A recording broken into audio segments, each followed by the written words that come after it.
I'm going to be giving a long talk today called A Brief History of Time Travel.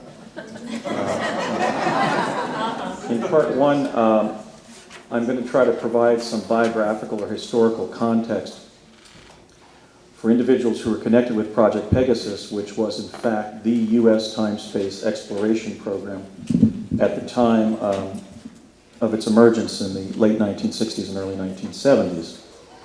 Then I'm going to describe the 8 forms of time travel that the U.S. defense technical community had developed by 1970. I'll describe the form of the technology, explain what form of time travel it constitutes, and describe some of the functions that it was put to in the U.S. defense technical community and intelligence community, and then describe some of my personal experiences being exposed to each of those forms of time travel. That's part 2.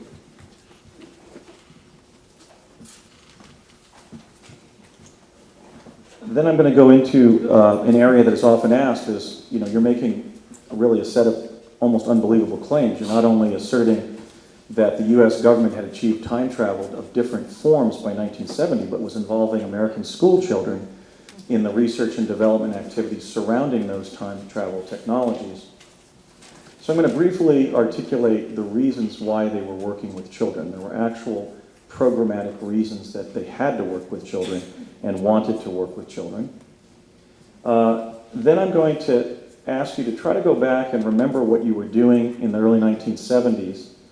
And if you could put yourself in that time and place and imagine the fact that, the truth of the situation, which is that in the early 1970s, the U.S. government had discerned a number of the major events and major transformative social phenomena of our time, or we would consider our time in the 90s and 10s. So I'm going to share with you each future event or condition that I know the U.S. government secretly was aware of in the early 1970s, usually not having learned that as a result of time traveling in Project Pegasus, but most of my knowledge of future events was gained simply socially when I was sharing lunch and dinner or otherwise recreating with my father and other project principals on Project Pegasus. So I was not only one of the 140 American school children who went the farthest in Project Pegasus, but my late father, Raymond F. Bashaga, was a projects engineer for the Ralph M. Parsons Company, who was essentially the point man between Parsons and the CIA on the theory and practice of one of the forms of time travel that we were working with, which was Tesla teleportation. And as a result of spending many hours and then ultimately days and months and entire summers in New Mexico, I spent 4 summers in New Mexico, 3 of them being extra summers or hidden summers that I experienced as a result of time loops that were created by teleporting to New Mexico from New Jersey, spending time there, and then teleporting back to New Jersey on the afternoon of the day that we had originally left several months earlier. So in that context, I was able to, being a bright and observant child, I had been selected for the program because I had a high IQ and a high psychic ability, but I had a great memory, and that I'll describe some of the testing that revealed that. And I was pretty much absorbing everything that was happening. So I do remember the future events that were discussed in my presence, and I can only share those because my Truth campaign is dedicated to telling what I know, not embellishing or making things up. So I'll describe the future events that I'm certain the U.S. government knew about by no later than 1972 on our Alpha timeline.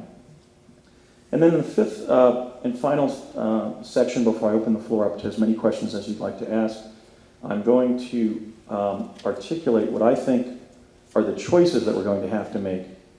There are opportunities and constraints presented, for example, by the 2 leading forms of time travel that Project Pegasus developed and was working with us primarily, and those were teleportation and chronovision.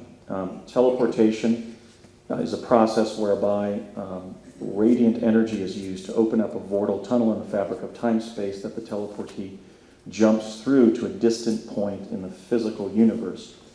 And I'm going to discuss what I think are the opportunities and constraints of teleportation, and then I'm also going to address the opportunities and constraints of chronovision, which is a process whereby you propagate a hologram of a past or future event, and you can either use it as a form of technical remote viewing if you look at the hologram as it's lensing a non-local event into the laboratory, or when you stand in the hologram, a kind of a quantum paradox occurs, and because that non-local event in the past or future is being brought to you, you're being brought, according to the theory of relativity, to that past event, and you're essentially being immersed in that time and place. So more than being just a technical remote viewing technology, chronovision is indeed a form of time travel, and it was one of the two primary forms that Project Pegasus was working with. So I'm going to close out that and then just make some major points about where I think we are and where we need to go in terms of grappling with time travel as a society that is supposed to be governed via the consent of the governed.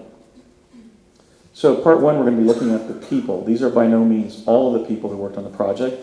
There were many Defense Department administrators and physicists and engineers from defense contractors and so forth, many civilians in New Mexico who were aware of the project. In fact, when I went there in 2003, I just had to sort of scratch the surface, and I began bumping into people who knew quite well about the quantum leapers coming into the region during those years. But these are just some of the people of note. Unfortunately, I don't have a picture of my dad because all of my family photographs are in a PODS unit in Portland, Oregon, about 500 boxes towards the back. And just imagine when I talk about my father that he looked a lot like me with white hair. I think, in fact, I may have been a clone of my dad. So I'm leading a truth campaign to reveal to the world that time travel has been achieved by the United States government, and the U.S. has already used time travel to reach and begin to colonize the planet Mars, which obviously are events that are fraught with all manner of political, social, diplomatic, environmental, economic, and security implications. The problem is that none of us was told. Well, some of us were told, but the vast majority of people of our planet, and even just of our country, were kept out of the loop because the technology was considered too disruptive to inform us of. The thrust of my historical brief here is that time travel was achieved by 1970. Some of the technologies had rudiments that even went back to antiquity. But the 8 forms of time travel I'm going to discuss today were, for the most part, fully operational by 1970. They were still working a little bit with chronovision to try to prevent the hologram from going on the blink when a human being would stand inside of it, hence the use of small cooperative children sourced from America's gifted and talented educational programs. But even chronovision had been achieved by 1970. I'm calling my truth campaign Project Pegasus. Our presence on the web is at projectpegasus.net, and on Facebook it's at the group site called Project Pegasus. I borrowed that from the federal project descriptor that the children in the project, including myself, were told was the name of the program, but I've never been able, beyond being that one seminar where we came into the learning lab at my elementary school one Monday morning, and there was a beautiful pastel chalk drawing worthy of Jean-Luc's phenomenal artwork on the board. And it was explained to us that there are Project Manhattans and Project Zeros and Project Red Lights and so forth, and all these arbitrary descriptors of federal research and development programs.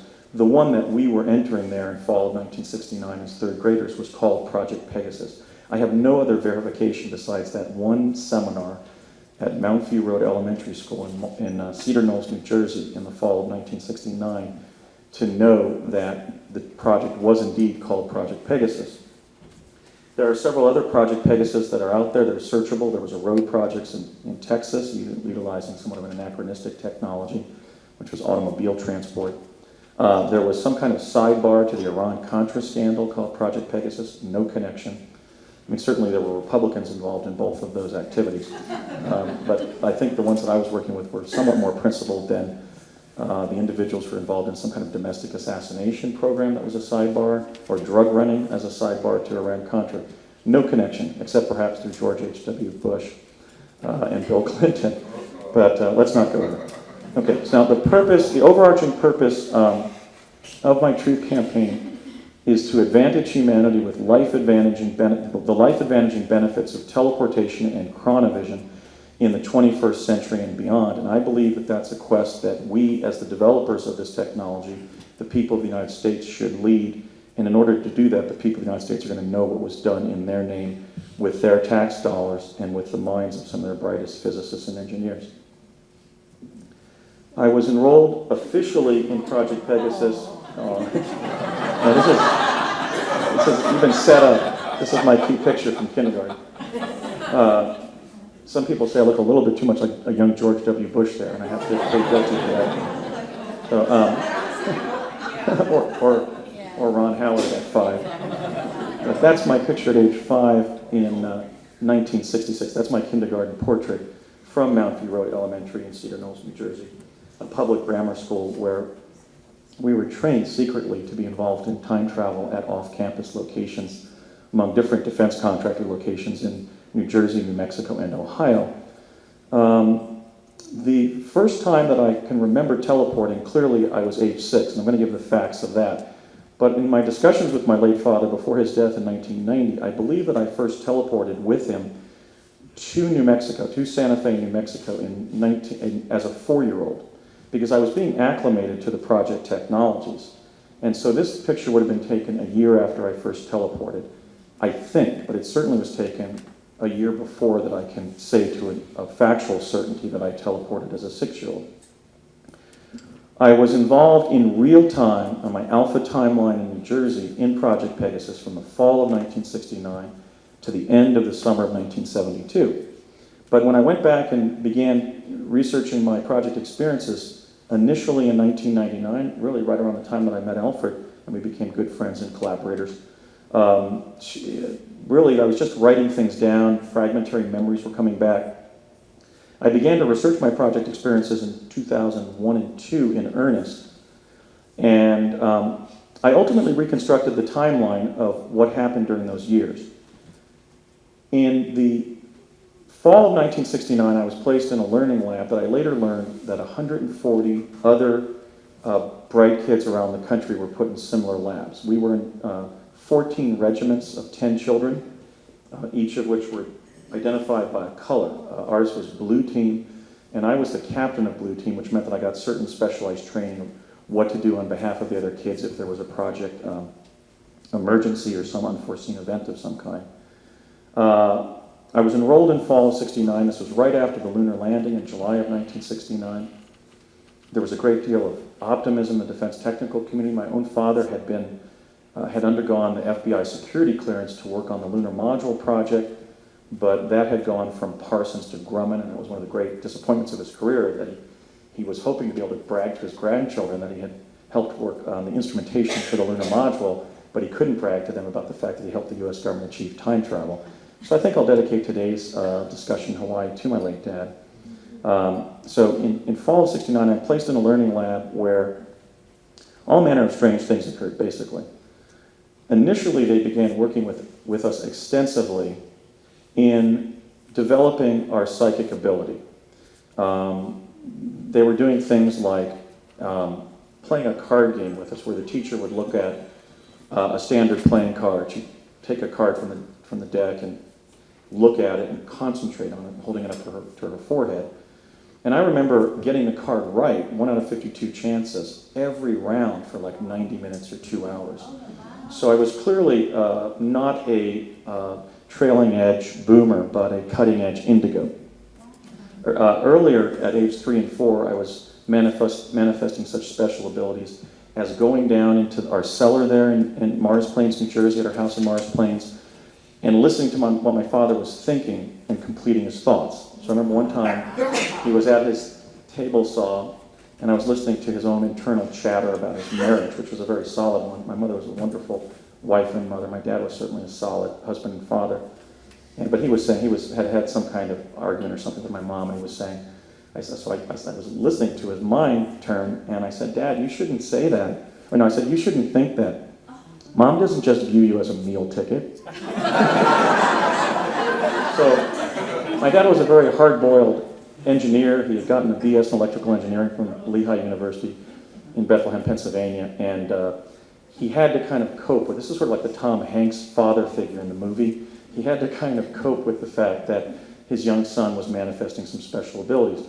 In another incident, when I was about 3, I had been watching my next eldest brothers, Gregory and Christopher, build a building about 3 feet off the floor of our rec room there in Morris Plains. And I was 3, they were what, 6, well, Greg was 4, Chris must have been about 8. No, he would have been 7. They knocked it down and ran outdoors, and I have been watching them, wondering why here on Earth, when you build something, you have to start from the ground. Because in previous incarnations, we just suspended things in midair. And I had a flashback to being a little gray, sitting next to another little gray, watching an adult gray show us how to levitate things just using the purity of our intent. I won't even say the strength of our minds, because in fact, we had been taught to levitate by simply manifesting absolute belief that something would stay where we put it. So after my brothers ran outside, I picked up my alphabet blocks. I know I was not yet in kindergarten here, so this must have been 1964, 65. My dad has a history in aerospace that goes back to the ramjet project at Curtiss-Wright in 1952. He's worked on the B-70, which was the nuclear-equipped bomber.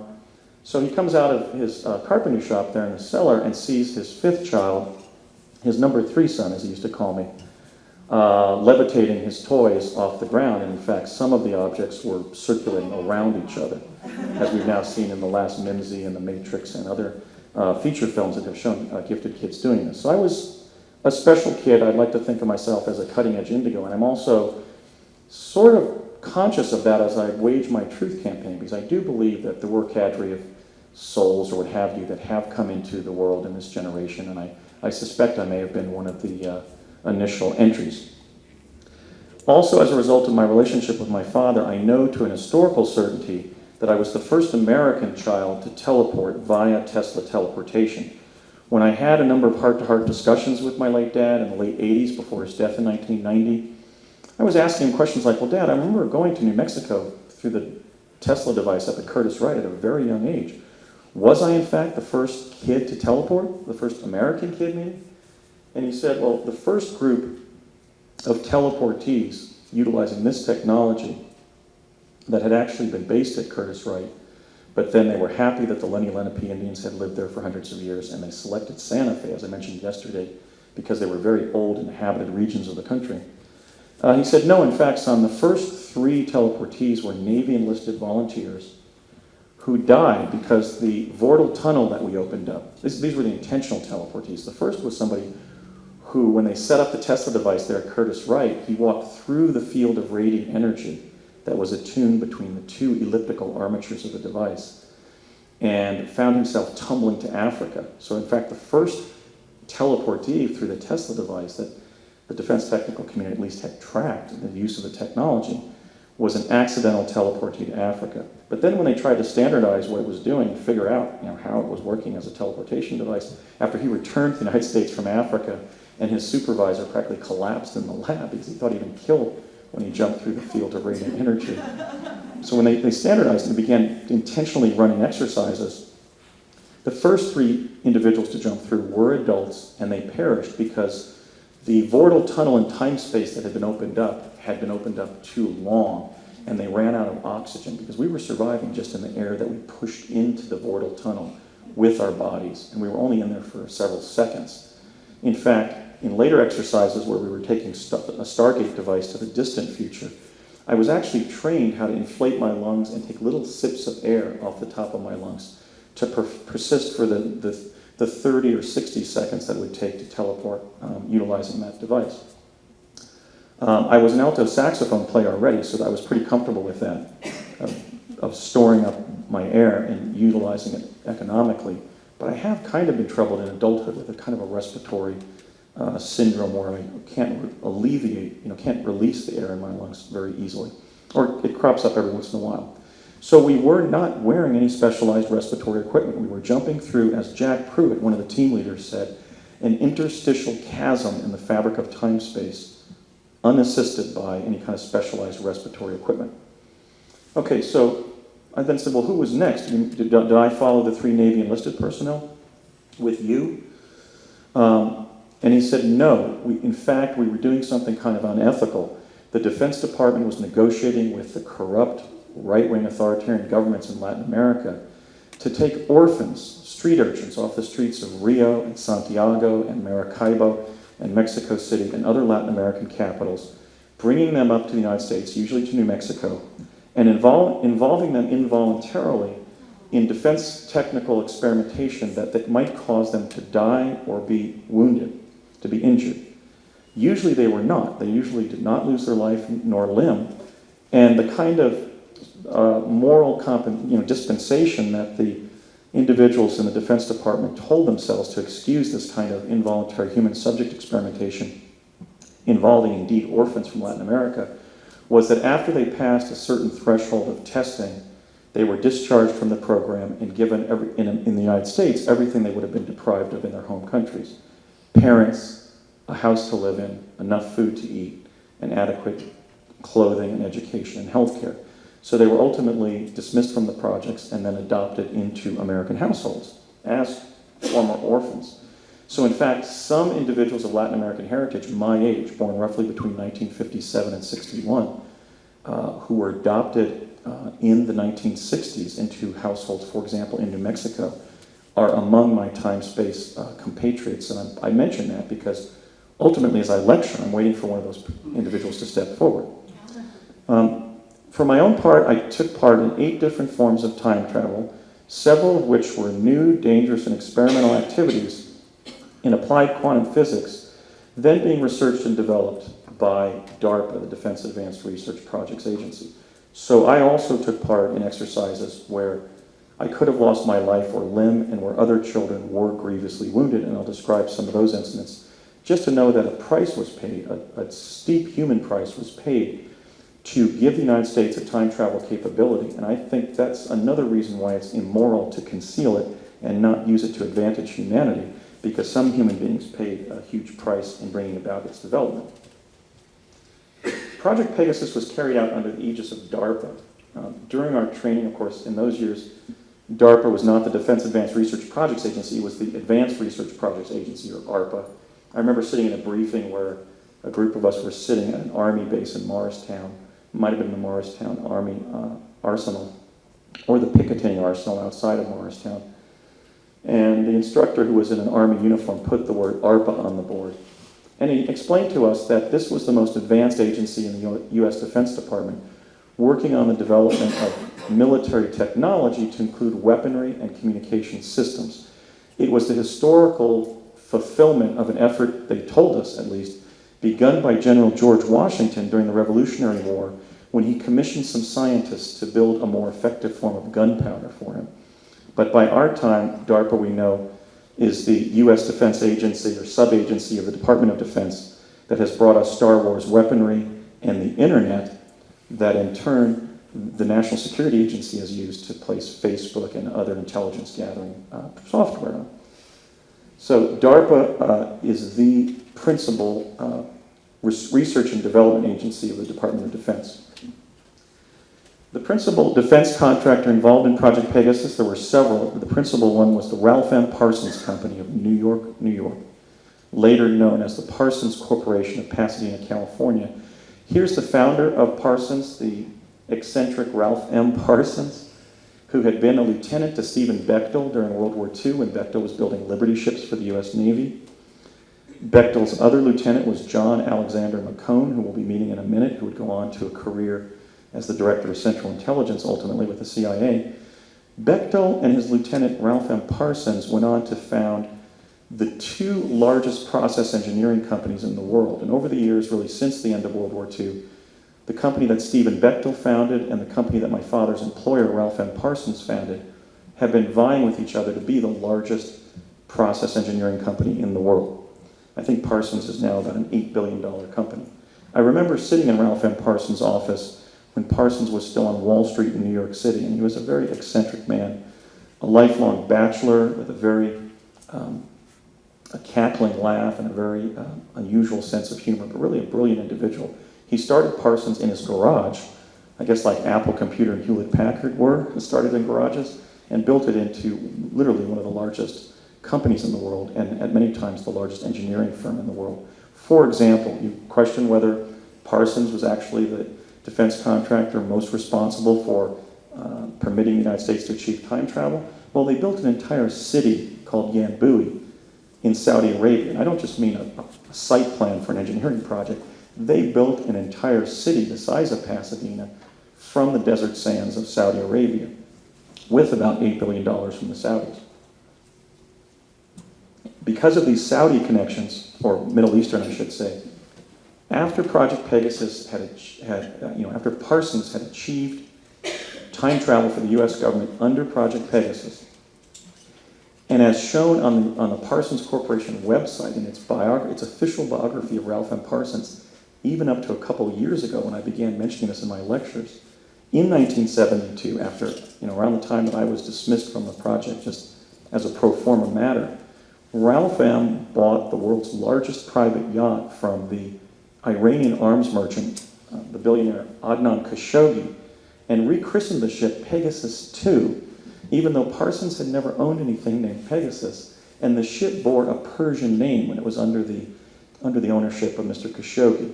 So here we had literally a clue to Project Pegasus dangling out in cyberspace, and Parsons put it there. So if you think that the time travel secrets aren't just hovering there right near the surface of Pasadena, California, like they were in Albuquerque and Santa Fe and Los Alamos, New Mexico. In fact, they were until a few years ago. Then they sanitized the official biography of Mr. Parsons to conceal that he named his ship for the project that made him a billionaire, because clearly he was richly rewarded for allowing DARPA or helping DARPA achieve time travel.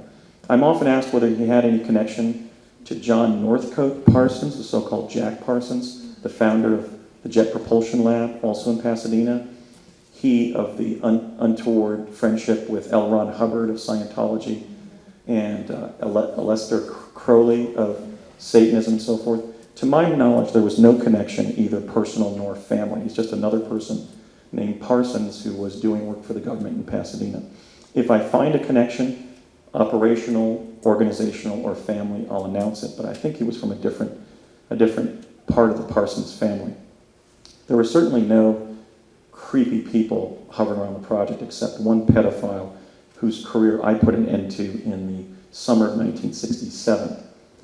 But generally, there wasn't a heavy involvement in Satanism or the occult or these other issues that can get conflated with the name Parsons because of the career of Jack Parsons, not Ralph M. Parsons. I also like to distinguish at this part early in my lecture here, I'm just going over sort of the biography, the sort of cultural history of the participants, that Project Pegasus was not a time travel project per se. It was an intelligence gathering program of the Central Intelligence Agency. For example, in the early 2010s, when I went in search of my father's background with the intelligence community, I was working through an historian in Texas, who shall remain nameless because he asked for confidentiality, who got me to CIA and the Office of Naval Intelligence. And the word that came back from CIA about my request for them to reveal my dad's personnel file with them is it is not our policy to release information to the family members of living and deceased CIA personnel. So again, just like they wanted me to stop researching and writing and talking about the project, or they couldn't, quote unquote, guarantee my survival, which meant they would kill me, my dad, they were clearly telling me, look, we can't tell you this, but your dad was CIA. I kind of knew that because one time we were walking into the La Placita restaurant in Old Town Albuquerque with some of the project engineers who were also presumably Parsons CIA. And one of the engineers said, La Placita, Andy, that's C-I-T-A. And you know what CIA means. And my father actually shushed them as we were entering the restaurant as a group of project personnel. So the principal agency involved in promulgating this team to achieve time travel was the CIA. And as we'll find later, another reason I'm speaking out is because the CIA has used time travel to capture the American presidency, and we need to relinquish its grip on the US presidency. The nexus between the CIA and the presidency is the quantum access capability that Project Pegasus gave the CIA. So I bring up the CIA early in my lecture here because its involvement wasn't just profound, it was primary. Project Pegasus was to perform remote sensing in time of past and future events to aid the US government in formulating contingency plans for future events. Like, let's say, 9/11. Like, maybe if we're going to have the World Trade Centers fall down, maybe engage in some contingency planning and have Bruce Springsteen write that song, My City in Ruins. Okay, so the contingency planning, I believe, has gotten very elaborate, and 9/11 was really the major Murphy that the executive branch ran into, because they were slipping up all over the place, revealing that they had prior knowledge of the event in the way that reporter for the BBC was reporting the collapse of Building 7 before it happened, which is either psychic journalism or state journalism informed by quantum access. I'll let you determine which. Okay. Project Pegasus was providing data that was being drafted by the CIA into forward intelligence reports. Now, an intelligence report derived by a time travel might say something like, we've just determined that all dinosaurs were highly intelligent. Okay, it might include some esoteric fact about the future, or we're absolutely certain that the entire Soviet leadership are actually crypto-Christians and capitalists. Okay, but it also has included literal statements of future events derived via quantum access.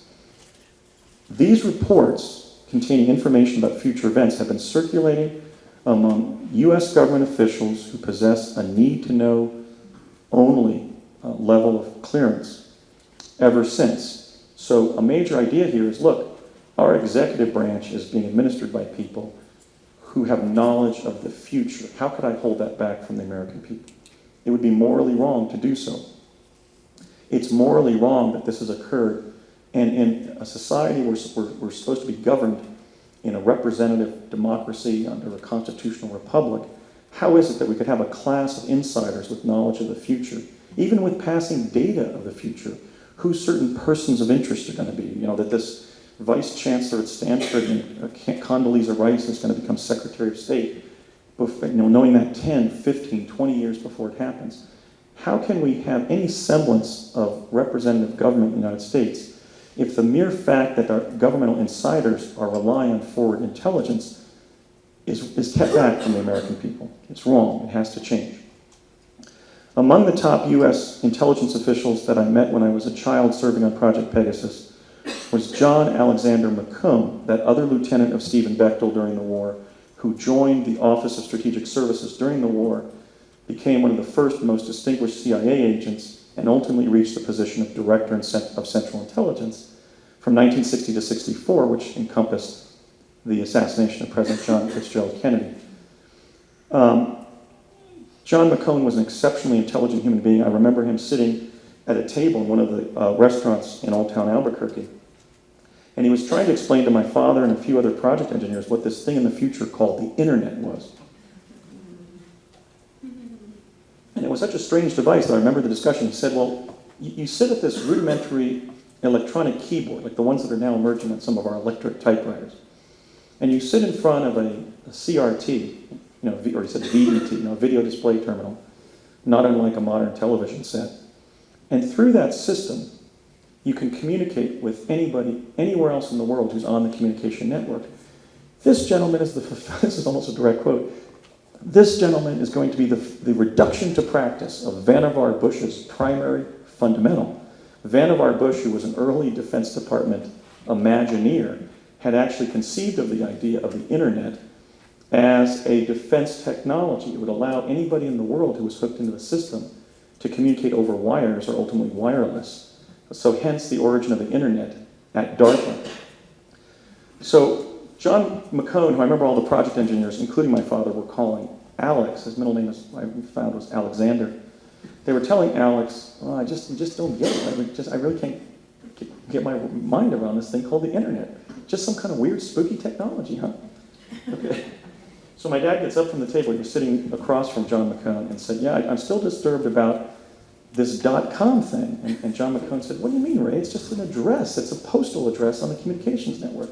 And my dad turned to him with all the certainty in the world and said, how do we know that? Maybe it means the commies have taken over by then. So that's really one of my favorite anecdotes from those years, because it shows that these Defense Department administrators and physicists and engineers like my dad, they by no means had total grasp of the future. They only knew about the future what entered their work with the time travel technologies I'm going to be describing for you, and whatever they read in the intelligence reports or that they heard in shop talk. So that was the first time I ever heard of the internet, and that was about 1971 in Albuquerque.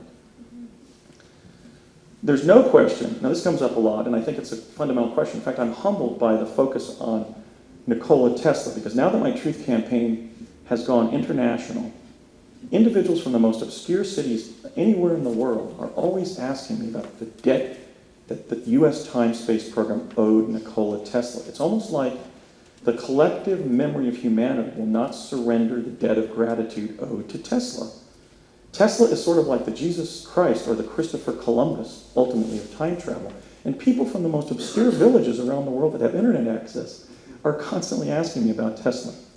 In fact, according to my father, Robert Beckwith, who was a consulting engineer from General Electric, and Jack Pruitt, who was one of the team leaders of Project Pegasus, who would go on to become the research director of Project Montauk, according to Nichols and Moon, stated emphatically to me multiple times when I was a child on the project that not just did they owe a debt of gratitude to Tesla, but most of what they were doing on the project resulted from the works of Nikola Tesla that the War Department seized when they grabbed those lab manuals upon his death in January of 1943 and spirited them away to Los Alamos, because that's where the world's leading nuclear physicists were then gathering to build the atomic bomb under Project Manhattan. I was literally sitting across from eating my lunch at a Mexican restaurant in Albuquerque, Old Town Albuquerque, in probably about the fall of 1970, maybe into 1971. It's always hard to date specifically these memories. I've tried to arrange them in some semblance of order. But my late father, Ray, was sitting across from me, and he asked me whether I knew who Tesla was. And I said, yes, Dad. He was in one of the learning components in the learning lab. You know, we were doing this photo reading with this curriculum called Galileo that covered everything in science and society from the time of the High Renaissance, the time of Galileo, which was 1450 AD. And they were cramming that into the back of our unconscious with this photo reading technology, so that when we were time traveling, we would know everything from Aristarchus of Samos to Zbigniew-Brzezinski. And although Zbig wasn't yet in the canon of Western civilization, fortunately, at that point. And I said, yeah, Dad, there was a component in Galileo about Tesla. My dad said, he was Czechoslovakian, wasn't he, Andrew? And I said, I think he was Serbian, Dad. He spoke Serbo-Croatian. He goes, oh, that's right. Well, anyway, son, he actually stuck his finger up in the air in the same way that Bob Beckwith would when he was talking about Tesla. He said, son, most of what we're doing in the project results from the works of Nikola Tesla. So here is the John von Neumann of time travel. It was Tesla, not von Neumann, not von Braun. Certainly Enrico Fermi played a larger role that has been emphasized. But Tesla really was the progenitor of time travel. He was working on physical teleportation, and by physical or vortal teleportation, I don't mean the quantum teleportation that's appearing in today's science news stories where they talk about what was going on in Star Trek, where you disintegrate something and reintegrate it at its point of at its destination.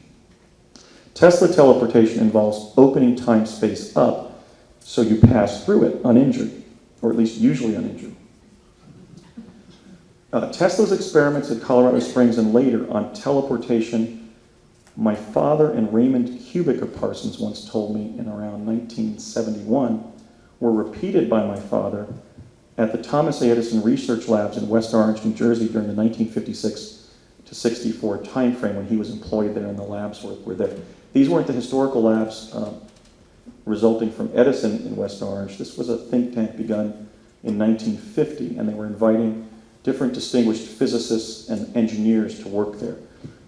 For example, J.B. Johnson, the discoverer of white noise, signal to ground noise, so-called Johnson noise, had a desk 2 desks over from my father at the Edison Labs. Forrest C. Nix, the famous solid-state physicist from the University of Pittsburgh, was also in his immediate environs there at the Edison Labs. So my father once explained to me how he was doing things like magnetizing cylindrical coils and doing things like dropping a penny through it. And finding to his amazement that sometimes the penny was coming out of the cylinder too fast, too slow, or not at all. After I appeared on Coast to Coast AM in November of '09, I received an email from somebody who said, you know, it was interesting you talking about your dad working at the Edison labs, putting pennies through teleports, because when I was growing up in New Jersey, right around where you were growing up and doing these time travel things, in 1956, I found a 1958 penny. So I think as a result of appearing on national radio, I actually found not a witness, but an experiencer who maybe found one of the 1958 pennies that my dad dropped at some time after it was minted in 1958 or in 1958, so that somebody found it in the street in 1956. True story, and the person was entirely sincere. And for the devotees of conspiracy theory who just said, wow, those are the Black Friars. So the whole Vatican Bank scandal involving Roberto Calvi and Blackfriars Bridge in London, where Calvi was found hanged, was within the murky culture of the Benedictines. They, in fact, were my Sunday school teachers at Notre Dame of Mount Carmel Catholic Church, where I was being raised as a Catholic school kid. Well, I was going to Sunday school. I was enrolled in a public elementary school. But I took First Communion at a local Benedictine parish, and all of the children who were in my immediate group at Mount View Road Elementary were Catholic kids, primarily of Italian and German ancestry, probably because Hitler and Himmler had been studying the occult going back to the founding, or their joining of the Thule Society in 1919. And those Nazi occult bureau records entered the CIA when the CIA invited Reinhard Gehlen, the Nazi intelligence chief from East Bavaria, into the OSS and then the CIA. So basically we're dealing with, in the derivation of time travel, we're dealing with the Catholic Church, the US, particularly the Benedictines, the CIA, the Navy, the CIA, and DARPA. But there was a Catholic fingerprint on the project, not just because we children were getting our religious education at a Benedictine parish and Sunday school, but because Ernetti was of the Order of St. Benedict. Working with Father Pierre Maria Gemelli, also a Benedictine, whose name is sometimes cited, for example, in Wikipedia, as Augustino Gemelli, which was probably his civilian name, and also later with the distinguished Italian physicist Enrico Fermi, Ernetti and Gemelli and Fermi had developed two-dimensional chronovision by 1952, namely a flat-screen device like a TV, in which Ernetti claimed till his death in 1994, they had captured and you could see images of the crucifixion of Jesus of Nazareth. In 1972, at the Sandia National Labs in New Mexico, I saw about a 20-minute black and white documentary film, a 16-millimeter film, of a hologram in which the crucifixion of Jesus was captured. And I don't believe that it was a dramatization, and I do believe that it followed the account in the New Testament so closely that it's my position that I believe that Jesus was an historical figure and not some kind of concretion of previous mythological substrates. But in any case, Ernetti and Gemelli were extremely respected Catholic prelates. In fact, the largest Catholic hospital in Rome, the second largest hospital in Rome, the one that Pope John Paul II indeed died at after convalescing there for a number of months, was Gemelli Hospital. And Ernetti was never morally compromised prior to his death in 1994, nor did he ever refute his claim that they had captured images of the crucifixion. Imagine the import of that to Christian adherents, or how do you handle a discovery like that in a nation like America, where under the First Amendment freedom of religion clause, you have both the establishment clause, that government should not establish a religion, and the free exercise clause, that the government should not abridge the free exercise of religion. What do you do with a state research finding showing Jesus' crucifixion? And according to my father, and I say this not to proselytize, but my father even claimed that they had images of the resurrection of Jesus 3 days later. I wasn't shown that, so I only know what I was shown, but I did see the crucifixion. So I don't think we can really fault the government officials, even maybe the think tanks that were probably feeding into this decision of what to do with this information, because how do you release such information to a country like ours that is religiously tolerant, in which religious toleration by the government and by individuals is literally enshrined in our national charter. And the government itself is holding images of the crucifixion of a major religious figure. They were stuck. What I'm trying to do, as long as I have a voice to speak, is unstick the logjam of government inaction that resulted when our government developed chronovision and was able to capture scenes of past events as auspicious as the assassination of the avatar or your personal savior, if that's your belief, of Jesus of Nazareth. Because I saw the images, and I'm telling you, being raised in Catholicism, going to Sunday school, it was right out of the New Testament. You know, the women coming in praying, the Roman centurion grabbing the end of his spear and reaching up to shove Jesus in the side, you know, the spear of Longinus. The crown of thorns, which was huge, and blood, rivulets of blood were streaming down Jesus' face. He was bearded, his mouth was agape, he was in intense suffering. And so much of what was on the screen fit what I had been inculcated with as a Catholic Sunday school kid. So anyway, I just cite that example because it was very sensitive information. How do you reveal that you have time travel if it means showing stuff like the crucifixion of Jesus? It's going to be a game changer, definitely culturally, if you do. In any case, chronovision, according to Ernetti, this distinguished Catholic priest, was fully operational, at least in the flat screen version, by 1952. Another major figure who was the federal science administrator for DARPA's Project Pegasus was Dr. Harold M. Agnew, educated at the University of Chicago under Enrico Fermi. Agnew was the only human being present. Well, he was not only one of the Manhattan Project physicists, he was the only Manhattan Project physicist personally present at all three critical stages of the Manhattan Project. As the prized physics pupil of Enrico Fermi at Chicago, he was literally participating in the experiment involving nuclear fission when the atomic pile went critical in the squash courts at Chicago. You may remember they were manipulating bars of graphite to keep the uranium stable and then removing to see if they would go critical. Well, Agnew was one of the graduate students manipulating the graphite levers to control the CP1, the critical pile 1 at Chicago. He was also present at Los Alamos and Alamogordo when the atomic bomb was built and tested at Trinity site. And he followed the plane that dropped the atomic bomb on Hiroshima, the Enola Gay, in a chase plane called the Great Artiste to calibrate the magnitude of the blast.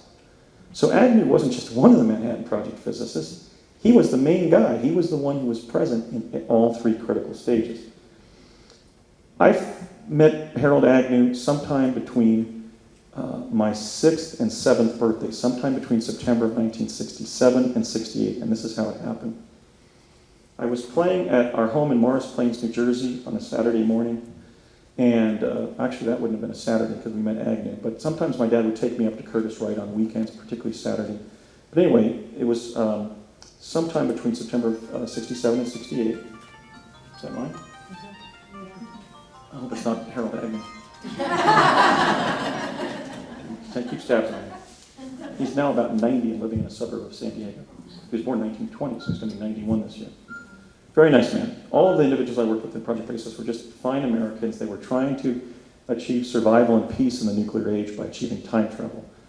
So my dad said to my mother, "Hon, I'm taking Annie to the hardware store." There was a local hardware store in Florham Park, New Jersey.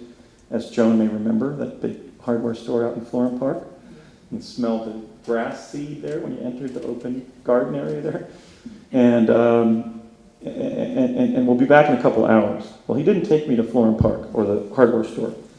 He took me to the old Curtiss-Wright Aeronautical Company facility in Wood Ridge, New Jersey. Curtiss-Wright was the principal plane manufacturing R&D center during World War II. There was an air museum there with 8 or 10 absolutely exquisite vintage airplanes built by Glenn Curtiss primarily, who later founded Curtiss-Wright with one of the Wright brothers.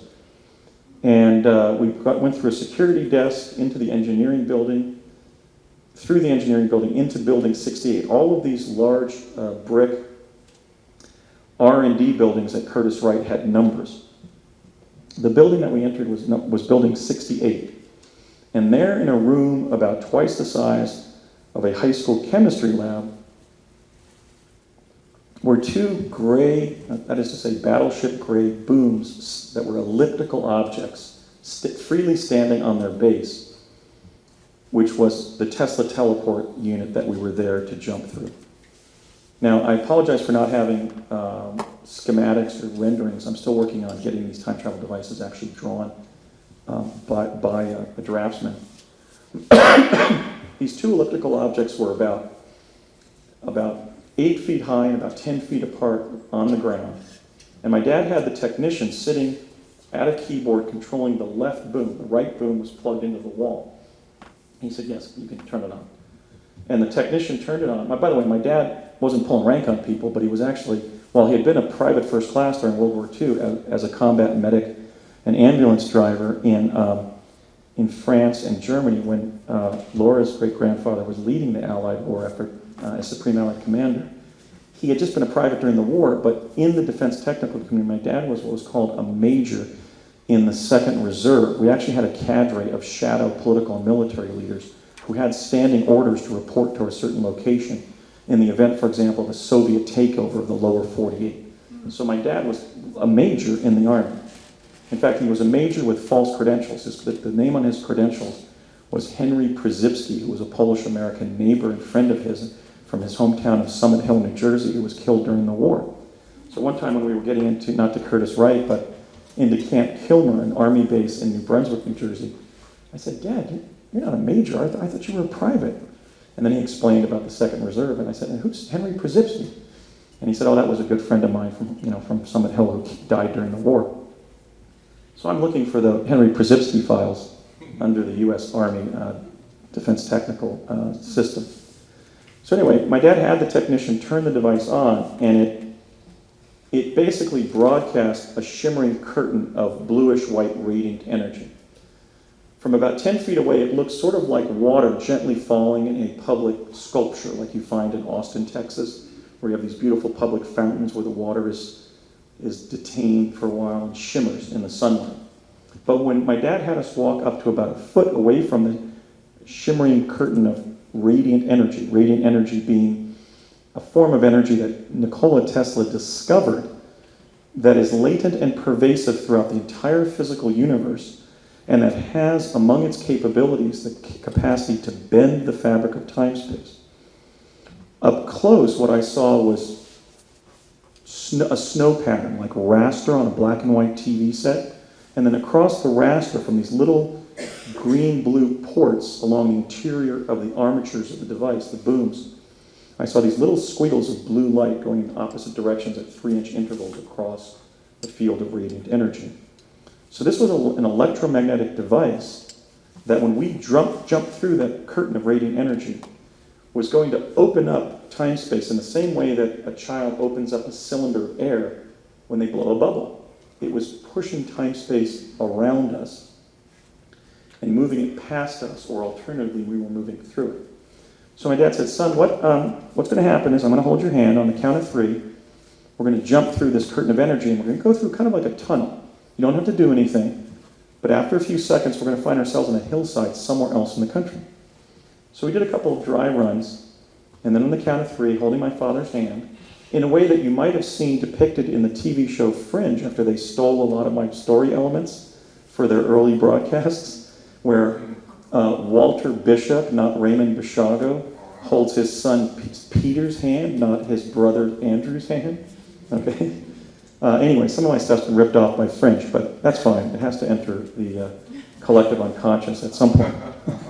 But so my dad said, just hold my hand. The count of 3, we'll jump through the curtain of energy. Well, we did so. He also said the tunnel may compartmentalize into different rooms or portions. So if we get lost, just stay where you find yourself elsewhere in the country. So holding my dad's hand, we jumped through the curtain of radiant energy, and I found myself in a vortal tunnel in time-space, which I would during about maybe 40 round trips between New Jersey and New Mexico over the next 4 to 5 years until 72. The vortal tunnel was about 20 feet in diameter. It looked like white, bluish, bluish-white energy that was moving at a great rate of speed. But when I turned my head to the left and right, I could actually see my dad's hair moving around electrostatically. And he later laughed as he described how terrified I looked. But I was pretty much overwhelmed because they were bringing the universe past us at a great rate of speed. So when I looked to my left or right, I could see all these holographic images of events occurring in a kind of like a random chaos of jumble of events. We were slicing through alternate timelines, but to a known destination. And when we arrived, I later found we were in Santa Fe, New Mexico, a distance of 2,005 miles.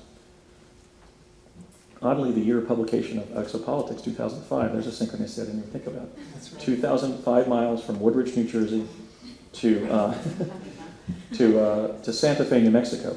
They were using the Santa Fe State Capitol grounds as the collection area for the teleportees jumping, quantum leaping, if you will, into New Mexico from different time labs like this around the country.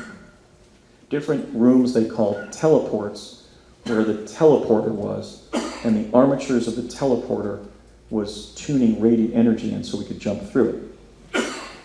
They were doing that because obviously the state capitol complex is a place where kids are going to get lost. So if you see a kid, or even an adult for that matter, suddenly popping into view and running around a building, you're going to think, oh, there's some kid on a field trip, don't have to worry about that child. They were also, as I mentioned, they were using Santa Fe because Santa Fe had been the territorial capital of what became the state of New Mexico 400 years before Project Pegasus began teleporting people there. Also, I later found from my father that they didn't want us, even when we were going to the Los Alamos National Labs, they didn't want people teleporting anywhere into Los Alamos, the laboratory, or the town, because as my dad said, somebody at the labs might see something. And we now know that the Klaus Fuchs spy ring had infiltrated the Los Alamos National Labs on behalf of the KGB. And so think of the Cold War irony of this. Here, the Los Alamos National Labs had been central in developing teleportation-based time travel.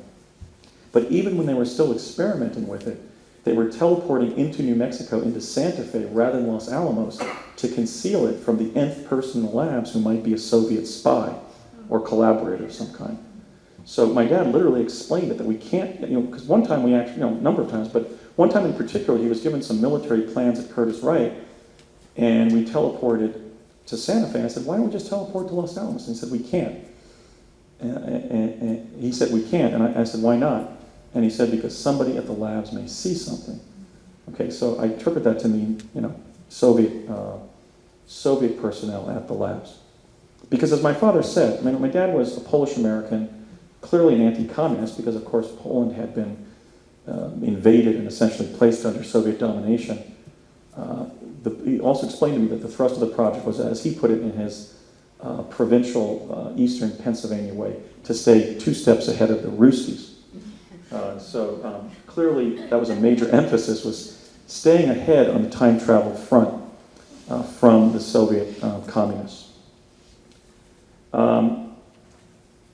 From Santa Fe, we took a car and drove up to the Los Alamos National Labs. In those years, 1967, 68, Harold Agnew was, you go in the main floor and over on the right, he was the director of the weapons division, the W division of the labs. And we got to his office before he did. And he came in, and my dad handed him the prospectus that he was there to deliver, which was the prospectus to involve civilians, including adults and children, ultimately to include myself, in the time-space exploration, research, and development activities that were then underway. And, I can remember that era, how confident and friendly everybody was. He said, so Ray, how was your trip? My dad looked up and said, oh, fine, and fast. And Harold looked up sheepishly from the prospectus and said, oh, did you take the teleporter? And my dad, being a proponent of the notion that teleportation should be used for civilian transport, obviously including children, looked over at me and said, yes, and so did my young son, Andrew. And then Harold looked over at me and saw one of the kids that Project Talent sourced who would be cute enough to have direct contact with extraterrestrials, and looked up at me and said, how old? And my father and I said simultaneously 6, meaning that that meeting had to occur between September of 1967 and 68. May have been the first time, maybe the second time that I teleported with Dad, but it was at least the time that we could first date. And my dad said, kind of goading Harold, said, "Have you tried it yet?" And Harold said, "No, but I want to." And I think that creates the rebuttable presumption that teleportation was then a new toy inside the defense community. Because if it had been around any longer, certainly Harold Agnew, who was then the director of the weapons division, he was the head of the nuclear bomb makers. In 1970, he would become the director of the Los Alamos National Labs, directing a multi-billion-dollar annual budget. Clearly, if it had been around much longer than a few months or years, he would have already tried it. But he said, "No, but I want to try it. I want to teleport and see what it's like." So I think that that's an important historical anecdote because it demonstrates that teleportation was a new technical proficiency around the time that I first teleported with my dear old dad between 1967 and 68. That's why I date my involvement in Project Pegasus from 1968, even though officially I would enter it in an administrative and practical context in 1969. I called Harold Agnew in 2000. He was then 80. And he engaged in what we call a tacit admission in the law. When I said, I'm recovering these memories of teleporting on a federal defense project that you were on. I think you may have been the director. And he said, "No, you're mixed up. The teleportation project wasn't at LANL. Keep checking. It was at one of the other major labs in New Mexico." Well, that's an admission that the program existed. He was right. It was officially at Sandia. And I've corroborated that because when my father and I met the late great physicist, not Enrico Fermi, I'm blanking on his name. We met one of the other Manhattan Project physicists in the hallway there at LANL, and my dad informed this individual that Emilio Segre, it's a difficult name, Emilio Segre, C-E-G-R-E, or R-E-U. We met Emilio Segre in the hall at LANL, and my dad explained that we were there in New Mexico on a teleportation project based at Sandia. So Sandia, the so-called junk science producer for the U.S. Defense Department, in fact, was the primary lab where Project Pegasus was sited. Agnew was pretty much just consulting the project as an administrator. I remember there was a discussion, for example, of the budget that my father would be spending in expensing the business expenses of the project personnel who were coming into New Mexico to work on the project. And there was a discussion of a paper trail. He urged my father basically not to keep any financial records or records per se. Records were being kept, however, of the teleportees, our entry into New Mexico and our exit from New Mexico via teleportation. And they were being kept behind the counter at the La Hacienda restaurant in Old Town Albuquerque, where Connie worked. So my dad's personal network in New Mexico was kind of loaned to the CIA, and in a sense, kind of part of it. Okay, so Agnew, major figure, acknowledged the existence of the project when I contacted him in 2000, and then in all subsequent interviews, all the way to his 2009 discussion with the science journalist Ralph Steiner, denied everything and said that I was telling a tall story. Well, back when he was initially senile in 2000 at age 80, Harold, bless his heart, was telling the truth. We had extensive contact with Harold on the project. Every time we used to pass each other, he used to stick me in the belly button with his finger. I didn't forget that very easily as a 6-year-old initially. I also remember that he would tousle my hair and that he was known for being so cheap that he wouldn't even pick up his own lunch tab at lunch. And there had been some joking about that at the end of one of the lunches in Albuquerque, and it was I who said, "Yeah, you're like Jack Benny, you're so cheap." And one of the other project engineers said, "Yeah, Harold, you're the Jack Benny of the atomic research community." So Harold Agnew was not a stranger. He was my father's friend and our colleague, and he was telling the truth, bless his heart, when I first contacted him. Clearly at age 85 and 90, perhaps he was just forgetting or being defensive about what he had worked on, which included primarily bomb making, but also time travel. I mentioned Dr. Enrico Fermi working with Ernetti and Gemelli. Well, he had also been Harold's mentor at the University of Chicago. So Fermi influenced Agnew in the area of teleportation, which Agnew was directing when Project Pegasus was fully fledged. And in the 40s and 50s, he had that background working in chronovision with Ernetti and Gemelli. So this would be the hidden figure in time travel that speculatively has been attributed to Einstein, John von Neumann, and others. So clearly, I believe that an intense investigation of Fermi's files may yield evidence of his knowledge of the advent of time travel. Another individual he worked with extensively, this is a much later picture of him. When we worked with him, he was a 39-year-old former congressman from suburban Chicago and former Navy fighter pilot from Chicago named Donald Henry Rumsfeld. Donald Rumsfeld secretly served as the defense attaché to Project Pegasus, unofficially and secretly, when he was officially serving on President Nixon's board of wage and price stabilization. How many meetings do you need to stabilize wages and prices? Right? After the accountants come up with a chart, you sit around and drink coffee and tea and chit-chat. So Rumsfeld clearly was often leaving those meetings because I had many contacts with him as a child on Project Pegasus, all of them taking place, by the way, in New Mexico.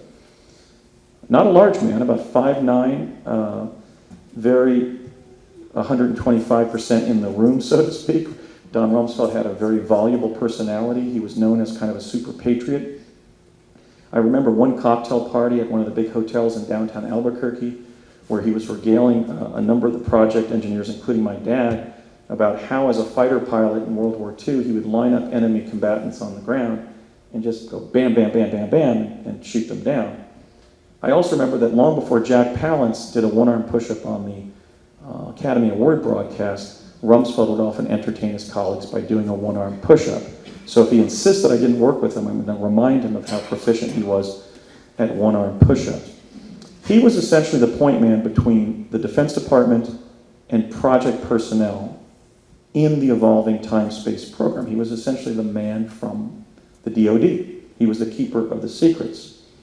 Well, I don't think it's coincidental or accidental that shortly thereafter, in fact a year after I left Project Pegasus, Donald Rumsfeld became, for the first time, Secretary of Defense under President Gerald R. Ford, and then many years later, Secretary of Defense under President George W. Bush. In fact, he was the second death during 9/11 when the World Trade Centers were knocked down and the Pentagon attacked, and that plane came down in Pennsylvania. And that's disconcerting because, as I'll describe later, Project Pegasus had retrieved moving film-like images of the World Trade Center event, that component of 9/11, in the early 1970s, in a project that Rumsfeld served as the defense attaché for. In addition, my testimony establishes that 9/11 was openly discussed of in the project circles because it was this future domestic Pearl Harbor of a very serious nature. At least that was the conventional explanation, that it was the first major attack against the United States on our soil since the Revolutionary War from outside the United States. Now, I want to put this in historical context. Rumsfeld's the defense attaché. We had the footage. I saw the footage myself, my father, in the company of my father one day, and the project had that information. Did that mean that he was conscious of that event on that 9/11, or that they let it happen because they knew it was going to happen? Well, possibly, but the bottom line is we can really apply Rumsfeld's old standard of epistemology here. We know what we know what we don't know, but we don't know what we don't know. So in fact, we don't know what Rumsfeld knew on September 11th of 2001, but I know what he connected to, which was the defense technical project that retrieved moving images from the future of 9/11 30 years before it happened. And I'd like to thank Alfred for all the courageous journalism you've done, not just supporting my account of Project Pegasus, but specifically this complicating factor that ties Rumsfeld to Project Pegasus and Project Pegasus to prior knowledge of the events of 9/11. It has to be paid attention to. It has to be addressed by the 9/11 research community because it's fraught with potential implications.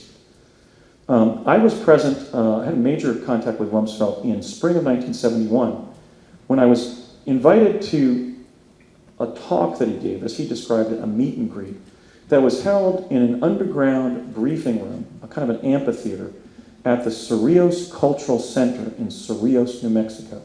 If you travel to Cerrillos and Madrid, out south, do you know that area? You used to live there? Southeast of Santa Fe, right? You go out and then down to Cerrillos.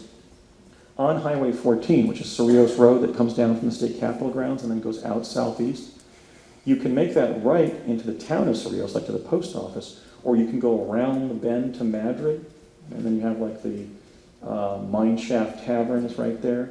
Right as you make that left turn, after avoiding that sharp right turn to go to the town of Cerrillos, there's a retaining wall with a jumble of adobe buildings.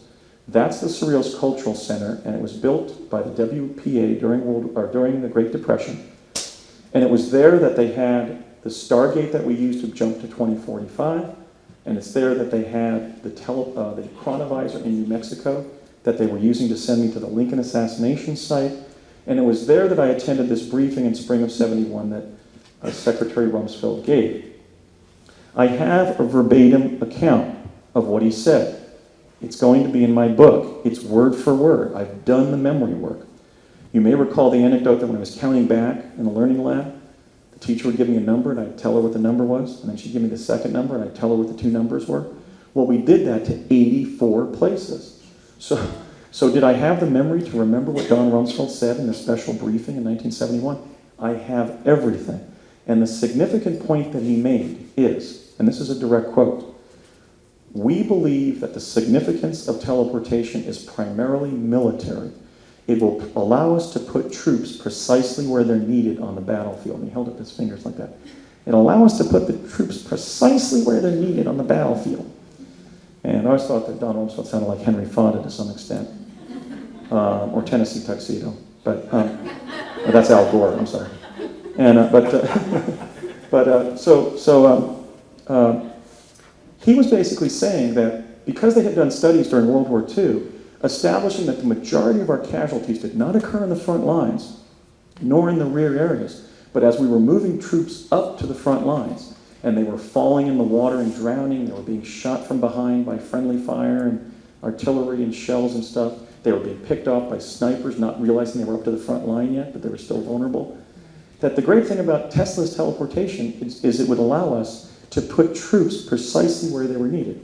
So if suddenly there was an Arab-Israeli cataclysm of some kind at the Dome of the Rock, we would storm the Dome of the Rock with 2,000 paratroopers from Camp Lejeune in North Carolina. This was literally what they were thinking was the best thing that we could achieve with teleportation. So here we have Nikola Tesla's teleportation being captured by the War Department at the time of his death. And here in 1971, now 28 years later, we have one of the cardinals of the American Kremlin, Donald Rumsfeld, one of the career defense apparatchiks in our nation's history. In fact, I think in elapsed time, Donald Rumsfeld has spent more time as defense secretary than any other person, believing that we should keep teleportation secret as a military application and hold it back from the civilian economy. I think that that was a disastrous decision. I mean, I know why they did it. They were trying to save the lives of troops during active combat. The problem is none of us have been teleporting ever since.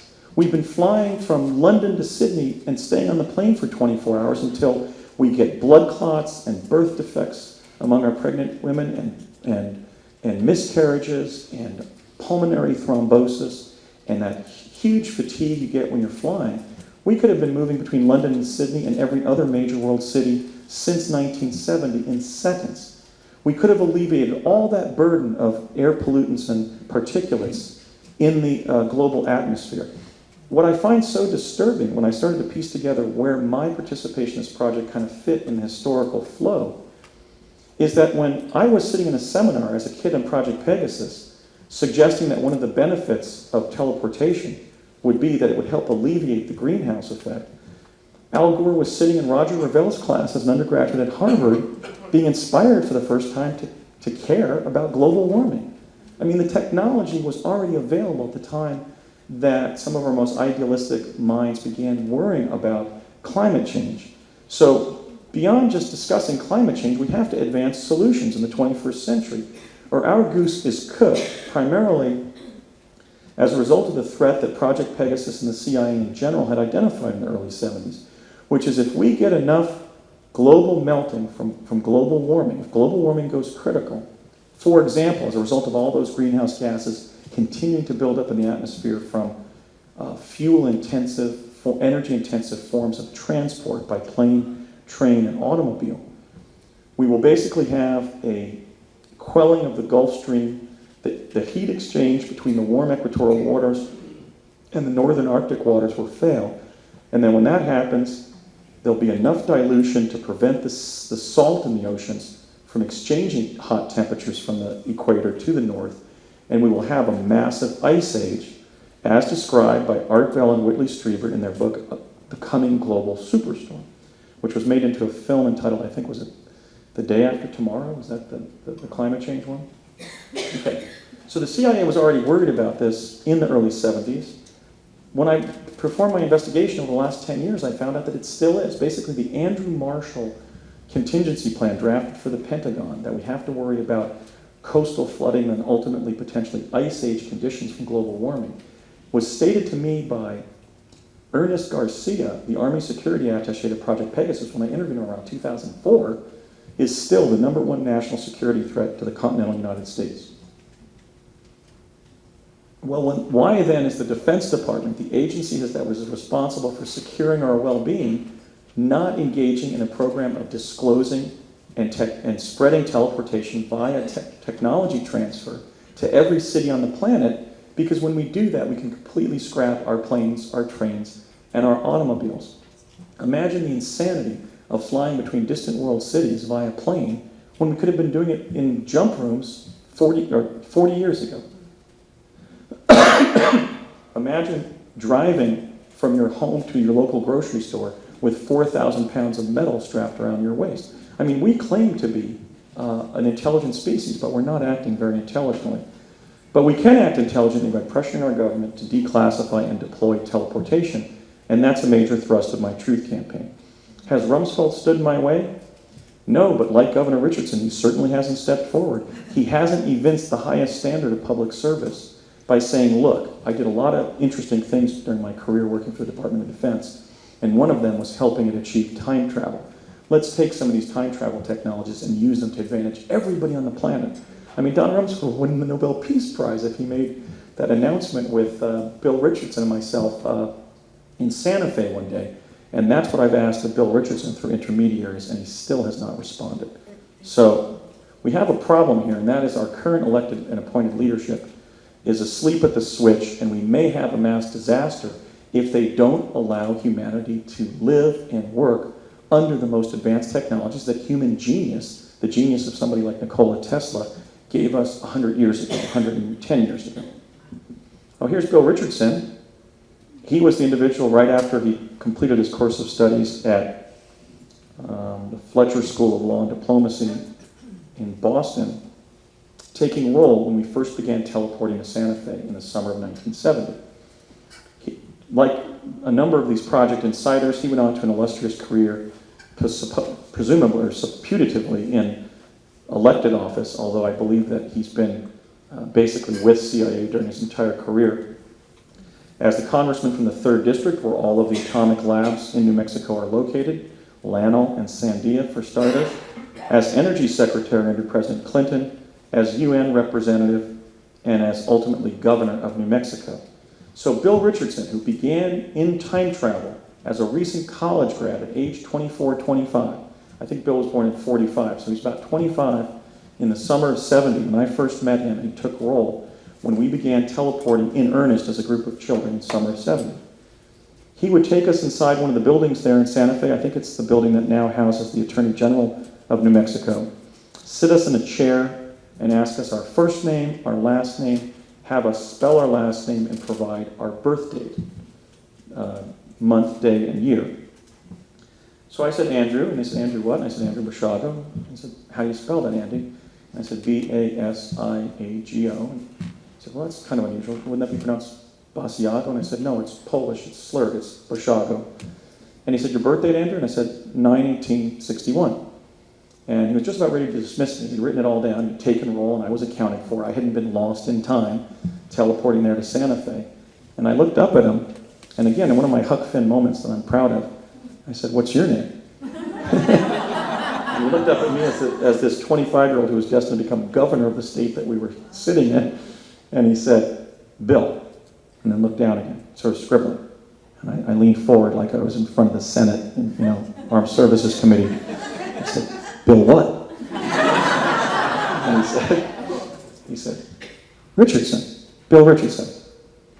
"Oh, and what's your birthday?" He said, "Blah, blah, blah, 1945, if you have to know. But I think I'm done with you, Andrew. Thank you very much." Right?